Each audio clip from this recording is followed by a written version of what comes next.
हैं भारत उस समय शांति के लिए प्रयास कर रहा था।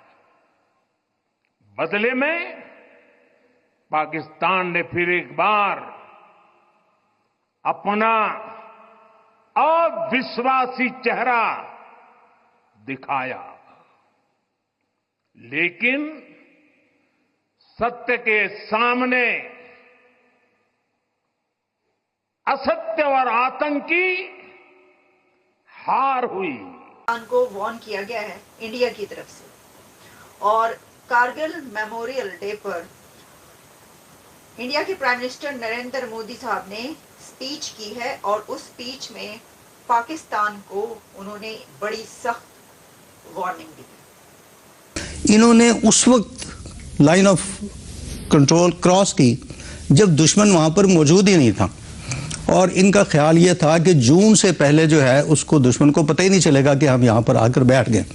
तो जब जनरल साहब ये कहते हैं कि जी it was an excellent operation, ये एक्सीलेंट ऑपरेशन तो उस वक्त तक था जब तक भारतीय वहां पे मौजूद नहीं थे। नहीं था। 25 साल गुजर चुके हैं। 25 इयर्स के बाद भारत तो अभी तक जो है वो उसके जश्न मनाते हैं, उसकी कामयाबी का कुछ ना कुछ सेलिब्रेट करते हैं। इस बार 25 साल के बाद भी सेलिब्रेशन जो है वो की जाए। और हमने उस कारगिल के लेसन से क्या सीखा था? उससे तो कुछ नहीं सीखा, नो नथिंग, क्योंकि उसको फॉलो अप भी अगर किया जाए तो पठानकोट है और भी इंसिडेंट है। लेकिन पाकिस्तान के जितने भी ब्लंडर्स हैं ना, उनमें सबसे बड़ा ब्लंडर कारगिल है, मैं कहता हूं। के बाद में इतनी बड़ी लड़ाई की तैयारी करनी, कोऑर्डिनेशन करना अपने आर्म्ड फोर्सेस के बीच में प्लस मुक्ति बाहिनी के साथ, और इंटरनेशनल ओपिनियन जो था डिप्लोमेटिक एफर्ट्स के साथ में उसको अपने पक्ष में करना, ये सब चीजें टाइम लेती हैं। दोस्तों, कारगिल वॉर आप सबको पता होगी कि पाकिस्तान ने 1999 में इस मंसूबे के साथ स्टार्ट किया था कि वो कश्मीर को पूरा कब्जा कर लेंगे। इसके बाद फिर भारतीय आर्मी ने जो इनकी ठुकाई स्टार्ट की, जो इनको धोना स्टार्ट किया 1999 में, कि फिर इतनी बुरी तरीके से पाकिस्तानी आर्मी को धूल चटाई कि पाकिस्तानी सेना ने अपनी सेना की लाशें लेने से मना कर दिया। ऐसी ऐसी स्टोरीज निकल के सामने आती हैं। भारतीय सेना ने आगे बढ़ते हुए लाशें बिछा दी थी पाकिस्तानी सेना की। हजारों ऐसे ढेर के ढेर पड़े हुए थे आतंकवादी और पाकिस्तानी सेना। और फिर बाद में जब युद्ध रुका तो इन कायरों की, इन नमक हरामों की, इन घुटने टेकने वाले पाकिस्तानी सेना ने अपने आर्मी को ही लेने से मना कर दिया। फिर भारतीय आर्मी ने उनको जलाया फूंका, जो भी है। तो ये तो इनकी औकात है। मुझे तो लगता है पाकिस्तानी सिर्फ बने ही भारत से ठुकने के लिए, भारत से मार खाने के लिए पाकिस्तान बना है। भारत क्या, पूरी दुनिया में इनकी जिस तरीके से जग हंसाई हो रही है इस समय पाकिस्तान की, तो मुझे तो नहीं लगता इससे भी बुरा, इससे भी बदतर कोई कंट्री होगी। जिस तरीके से पाकिस्तान के कंडीशन है, माँ बहनों को लोग बेच रहे हैं खाने के लिए, 2 वक्त की रोटी के लिए, तो मुझे तो लगता है कि जिन्ना ने साथ बहुत अच्छा किया कि एक बस्ती को अलग ही कर दिया। नहीं तो ये भारत में रहते, और भारत पाकिस्तान ने अतीत में जितने भी दुष्प्रयास किए उसे मुंह की खानी पड़ी है।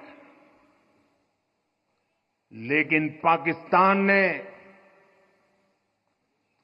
अपने इतिहास से कुछ नहीं सीखा। नरेंद्र मोदी साहब ने पाकिस्तान के लिए एक बड़ी ही सख्त धमकी भेजी है, पाकिस्तान को वार्न किया है, और जिन अल्फाज में पाकिस्तान को वार्निंग दी गई है इंडिया के प्राइम मिनिस्टर नरेंद्र मोदी साहब की तरफ से, वो मैं आपको उन्हीं की आवाज़ में सुनवाऊं। और वो ये कहती हैं कि ये जनरल मुशर्रफ का पाकिस्तान का एक बिगेस्ट ब्लंडर था कारगिल वॉर।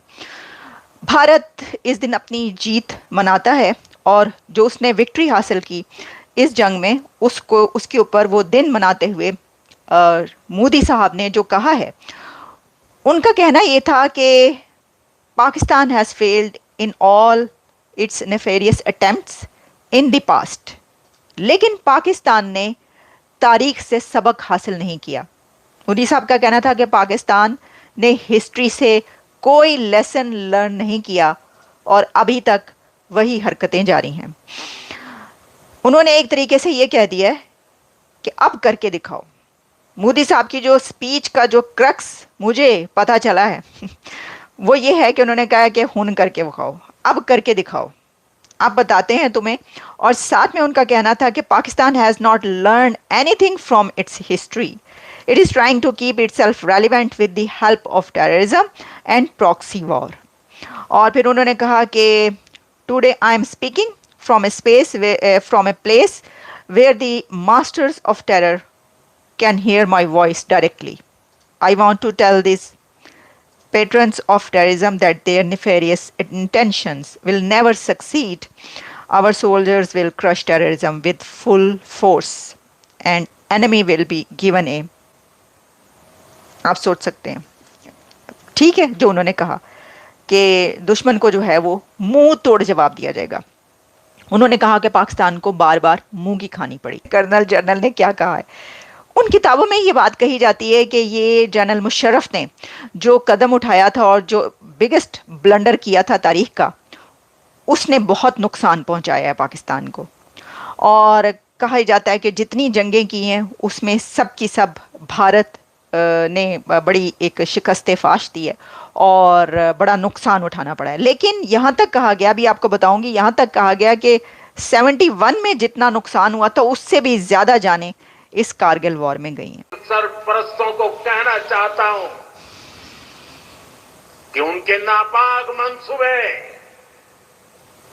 कभी कामयाब नहीं होंगे। अब देखिए ये जो बात इसमें ये भी अब कहा जा रहा है, मैं देख रही थी इंडियन मीडिया पे बहुत कुछ चल रहा है जिसमें ये बात कही जा रही है कि देखिए ये जो बात है ये एक जो इस वक्त बैकग्राउंड चल रहा है, उसका बैकग्राउंड जो है जो इस वक्त चल रहा है वो भी इसमें शामिल है। सिर्फ और सिर्फ नुकसान पहुंचाया हर लिहाज से। पाकिस्तान इंटरनेशनली आइसोलेट हो गया। पाकिस्तान और इंडिया बिल्कुल एक न्यूक्लियर वॉर की ब्रिंक तक पहुंच गए। यानी यहां तक हुआ कि अमेरिकन जो एड था प्रेसिडेंट क्लिंटन का, उसने ये कहा, ब्रूस राइडल ने, कि जनाब ये हमारी इंटेलिजेंस ने ये इमेजेस लिए कि पाकिस्तान ने कुछ न्यूक्लियर वेपन्स जो हैं उनको मूव किया, और बाद में रिपोर्ट्स हैं कि इवन इंडिया की तरफ से भी मूवमेंट हुई। तो ये पूरा खित्ता जो था 1.5 अरब इंसानों का, ये न्यूक्लियर वॉर की बिल्कुल एक एज तक पहुंच चुका था। और उसके बाद फिर जो हमें इसका इकोनॉमिक लॉस हुआ और जो पॉलिटिकल लेवल पे जो फिर कैटास्ट्रॉफी हुई और जो ताल्लुकात खराब हुए नवाज शरीफ के और मुशर्रफ के, और फिर आपस में झगड़ा शुरू हो गया, और उसके नतीजे में फिर ये अब देखिए कि कू हो गई और इस मुल्क में एक तरह का मार्शल लॉ लगा दिया गया।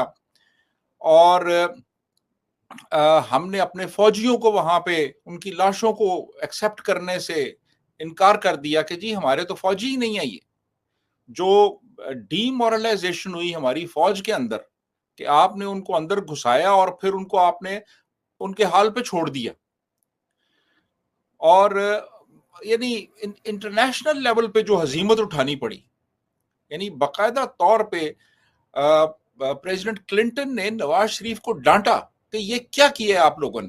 भाई फौज के अंदर कोर कमांडर्स को नहीं पता था, सवाए 10 कोर का जो कमांडर है यहाँ पिंडी में बैठता है जिसके अंडर वो FCN है, उसको पता था। उसके अलावा तो बाकी कोर कमांडर्स को भी नहीं पता था।